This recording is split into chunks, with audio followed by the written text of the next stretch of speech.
I see him grab them earphones. Someday we'll look back and say it was fun. Remember this?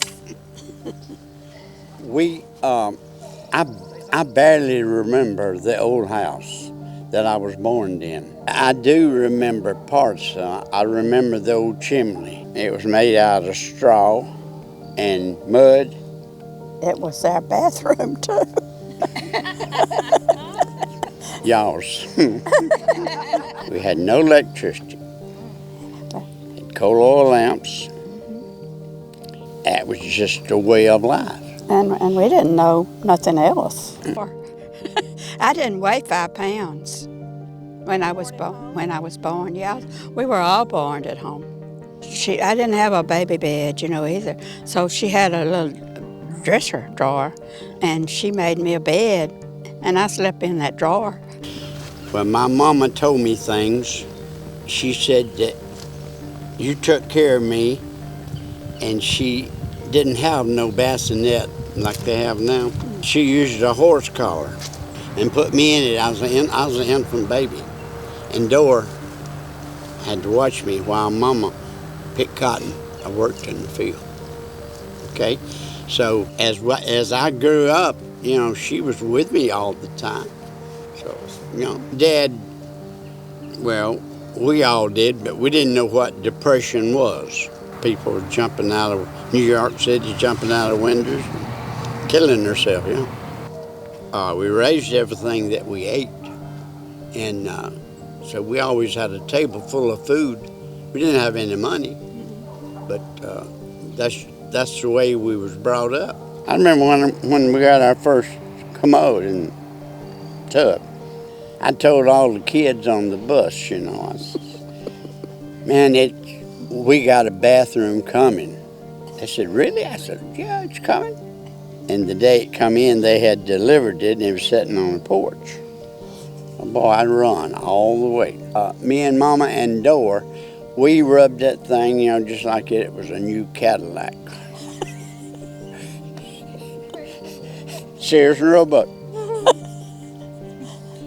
I don't know who put it in, but they didn't put it in right away, did they? I don't know. I do. I don't remember that. She blackmailed me. Okay. I should have had her arrested. I was a little You deserved fella, it. but I remember, well, we'd never been to Shreveport in our lives. Me, Mama, and Dora. Daddy wouldn't go. Was going to go to, my sister Laura lived in Shreveport, and we was going to go up there and see her. We was walking around and waiting for the bus to get ready, and I seen a little display of red tops. Boy, they was pretty. It wasn't but a dime.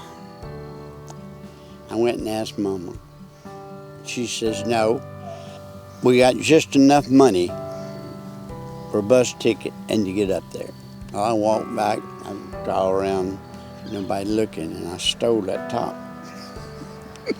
I put it in my coat pocket. Well, I got out of there all right. We got on the bus, went to my sister's, and I went in the bathroom. I was going to play with my top. And she opened the door. She said, you stole that top, didn't you? I said, well, yeah, I guess. I got it. She said she's going to tell Daddy. Because Daddy didn't. That's stealing. That's something. Or lying. No. Didn't do that. He's a good man, but he didn't tolerate that. We had an old, we called it shiffer robe. I threw it over behind that old shiffer robe. But in the meantime, all through the years, they'd asked her to go get the mailbox was way down the road. She said, Glenn will do it. They call me Glenn. I'm not going, she said, topper. Boy, I'd hit out that mailbox. Now that was, that was bad. That was bad. That was bad. I'm sorry. That went on for years. But anyway, we was moving out of the old house, and they pulled that thing out the wall, and that top rolled out on the floor. Me and Sarah's already married, wasn't Yeah. Yeah. I never played with it. Thanks to you. But I love you. God, I love you. Did Aunt Marty find the top? Yeah, she seen it, but she didn't. She didn't recognize No, I don't know what I happened. mean, she forgot it. I don't know what happened to it. So it. She usually. I know what happened to it. you throwed it away? Yeah, I burned it. Did y'all always live down Tar there? Heel. Yeah. Oh, I grew up there on the farm. Raised corn, cotton, potatoes, all we eat, everything we eat, peas, gardens, milk cows. I milked the cows. The little cows didn't give enough milk, couldn't get no milk out of them. Had to keep beating the calf off before he got all of it. Them was rough days back then. I just didn't know it. Well, did y'all always live in that one little house? We grew up there on the road before you get to Grandpa's. We was born there. Grew up there. We bought that 12 acres, I believe we had. And planted our crops on it. Grew up. Oh, that was tough. Then we quit farming. Daddy had a truck. He got a job with the highway department. And he got me a truck, and I went to hauling logs. And I hauled logs for 2 years. Yeah. You could hear him coming Yeah, 20 minutes before he got there. Yeah, you could hear him. You know when Lyman comes. And here again, they'd stay in the court in the truck, yeah. And I ride my bicycle around the truck. We had to pay them a quarter to keep them tailing on us if we Hey. was. And you know how hard it was to get a quarter out of Layman Thomas. I love it. And some Sunday afternoon, he'd ride his horse down there. They was living in the Papa's house there, you know. That's how our life started. I graduated in May, and we got married in July, and I turned 18 in August. He was 23. And I didn't know how to cook. We ate beef stew and fruit cocktail. He was working up there at that Hunter's, Merce Hunter's. Merce Hunter's chicken. Chicken thing, $5 a day. But he was telling me, you know, he said, when he hired me from 8 o'clock to 4:30. So one day when 4:30 come, Layman got up ready to go. And Mr. Hunter said, no, Layman, you can't go now, I still need you. He left, and he never went back. And Jack Green had a little grocery store over there on the corner of the road. And he offered to sell it to me. But we had the store a year before he was drafted into the Marines. And I used to ride the bus from school around pass by the store, and I'd get off and see her. He missed me. Yeah. I did everything. I quit school in the 11th grade. Me and the principal got crossways, and I quit. I had a job. I was working for Arthur, see. He had a bar and a cafe and a motel. The old tower then they changed it to Frontier. And I don't know what it is now, but it's still out there. When it come time to go back to school, Arthur says, you're going back to school. I'm not going back to school. He said, well, I'm going to fire you. You ain't got no job. So I'll find another job. He said, well, you're going back to school, and I'll help you when you finish school. I said, I ain't going back to school. I can't graduate with my class. Can't go. He said, yes, you can. So I don't know what he done, what strings he pulled, but I was at my dad's that weekend, and the principal come driving up in a new car. We didn't see many new cars. And it was the principal. He said, Bobby, get in the car, I want to talk to you. I said, what do you want? Because we had parted on bad terms. He said, I want you to go back to school. I want you to graduate.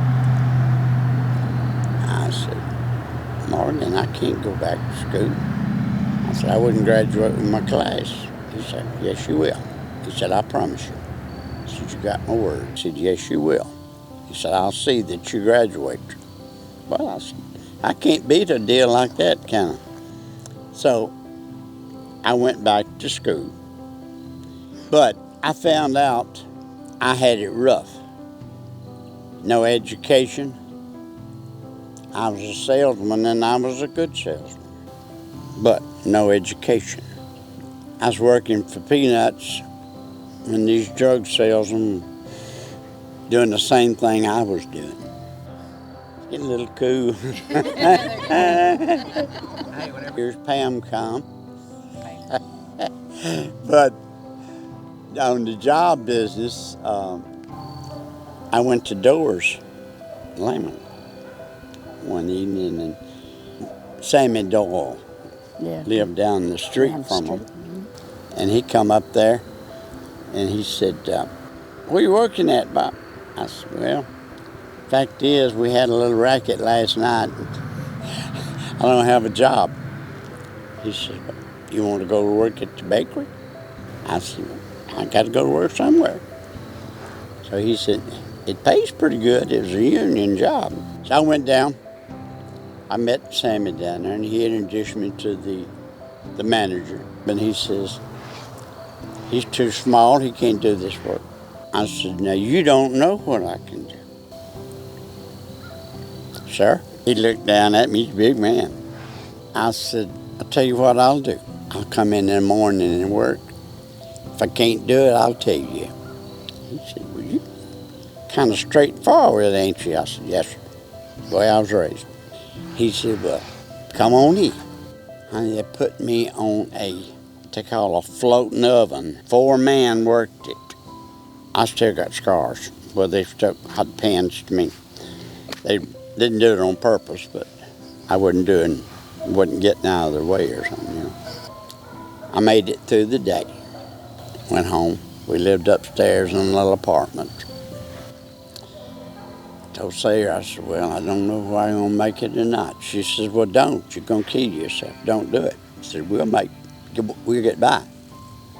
And she was working too. She always worked from work. I went back next morning. I went on upstairs. We had to wear white baker's clothes. They furnished them. I think the smallest size they had was about a 40. I had to loop it around me tight. But I went down. I was going back to the oven. He was sitting in the office. He said, Shorty, come here a minute. I said, that son of a gun's going to fire me.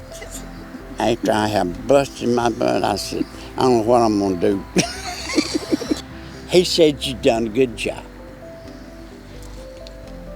I said, well, I tried. He said, but he says, I got another job for you.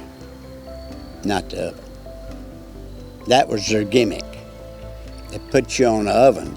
If you walked off, and I've seen a bunch of them walk off, you didn't get the job. But anyway, I worked there 8 years. I went to work in 1960 and they closed the bakery down in 1968. And shortly after that, we moved down here, in 1970?